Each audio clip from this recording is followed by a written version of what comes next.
Welcome to another edition of the Orange and Brown Talk podcast, a Hey Mary Kay edition of the podcast. So we are going to do a Hey Mary Kay today. We're going to focus on several topics, and then we're going to pop in with another one tomorrow and clean up some of the great questions that you guys left for us. So Mary Kay just got back last night from the NFL annual meeting in Phoenix, and we're going to start kind of where we left off with yesterday's podcast where we checked in with her from the meeting. And we're going to start with the Haslams. We got this question from John Turner in Fairfax, Virginia. So, hey, Mary Kay, my question has to do with your impression of the Haslams.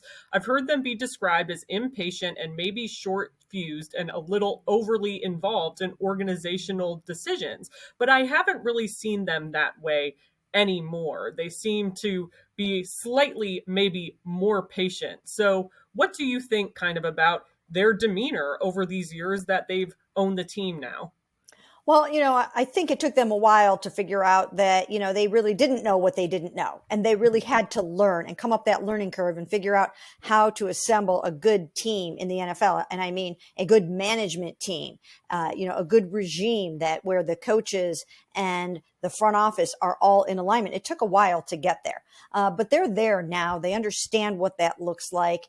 And so they've got that part down. But as far as being patient, they're not patient. Jimmy Haslam is not a patient man. And I will tell you, when I talk to him at these owners' meetings, even though he stopped short of giving an ultimatum to Kevin Stefanski, I will tell you what, he has every expectation that they need to make the playoffs in 2023. What does it mean if they don't? I even asked him that question. I was like, is that where you have the bar set? And what happens, if not? And he said, I'm not going to turn this into a headline, because one year I did get a headline out of him where he said, I'm not going to blow this thing up. And then he did blow this thing up. Yes. So, he doesn't want to make those bold proclamations anymore, but the message was abundantly clear. This is a playoff season based on everything that they have assembled and put together for this football team. And there's going to be a whole lot of big disappointment in the building if they don't make the playoffs. Yeah, and I mean, this is kind of an extension of the discussion we had yesterday. It's understandable why, especially when Jimmy Haslam says something like, I don't want to make this a headline. But the reality of the situation is, this regime has now been in place a while. They've given the coaching staff their quarterback. They've made all these staff changes now. They've acquired, new free agents that should help them.